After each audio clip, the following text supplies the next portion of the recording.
Oh, it's funny that I've got a microphone, isn't it, Dave? Where's Dave? No.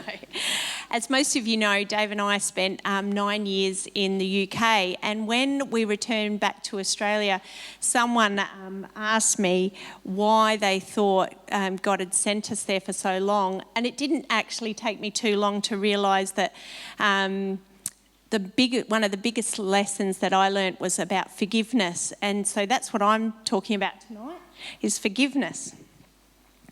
I'm going to dive right in. I mean, it's such a massive topic. But I want to talk about, first, I want to explain the effects of unforgiveness, as I think it helps paint a picture of why we need to forgive. The biggest thing unforgiveness does is block our relationship with God. In Matthew, it talks about God saying, if you forgive others, I'm going to forgive you. But if you don't forgive, I'm not going to forgive. So that has a huge implication on our connection with God. We will struggle to hear the voice of God and see his work in our lives if we do not humble ourselves and recognise that we are in need of forgiveness. If we are the perpetrators and we have wronged not only God but others, then we put ourselves in the right attitude of heart when we recognise this. So once we've humbled ourselves, it's a good place to start for forgiving others. Unforgiveness is corrosive, not only to the relationship with God, but our relationship with others, the ones we love the most.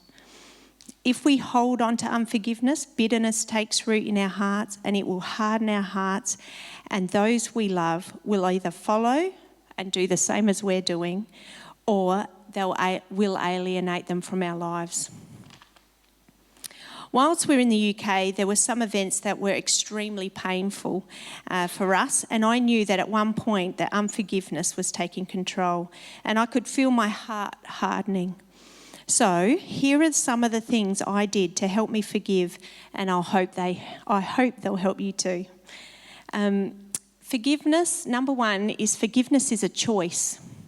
So often we talk about our feelings, but you're never going to feel like forgiving someone if there's injustice. The pain is real, and often the effects of what someone's done to us, we have to live with day to day. So when I was struggling with what had been done, the details would play over and over and over again in my mind, and it would build this sense of injustice in my heart. I'd talk about it endlessly with friends, which in the end, they didn't really want to talk to me.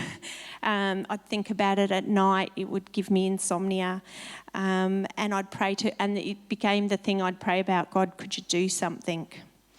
But none of these led me to choosing forgiveness.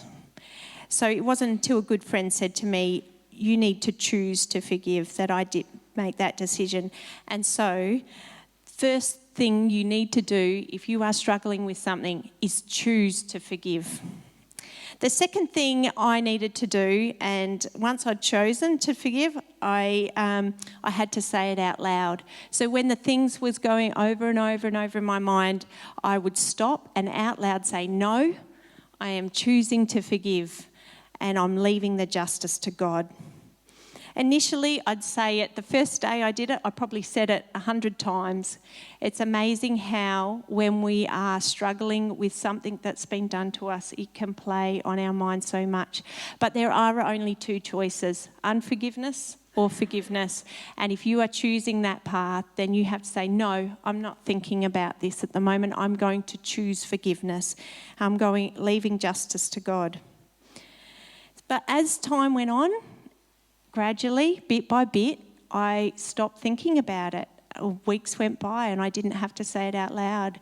And it suddenly didn't take over my thoughts, which was good. The third thing I did that helped me to forgive this person was to pray for them. You can't really be angry with someone who you're praying for all the time. I asked God to let his love come between us. Now, I know there's instances where there's been abuse or people have repeatedly experienced pain, and sometimes it's not sensible to get back into a relationship in that, but you can pray for that person, and it is an important part of forgiveness. They're not easy things to do, but it is an important thing to do. Lastly, forgiveness set me free to love that person and want the best for them. And I knew, it took me over 2 years, but I knew I had completely forgiven that person because I loved them and I wanted the best for them. And it was a road to healing and joy. So in conclusion, 3 things to help you forgive is to choose to forgive, to say it out loud, and to pray for them.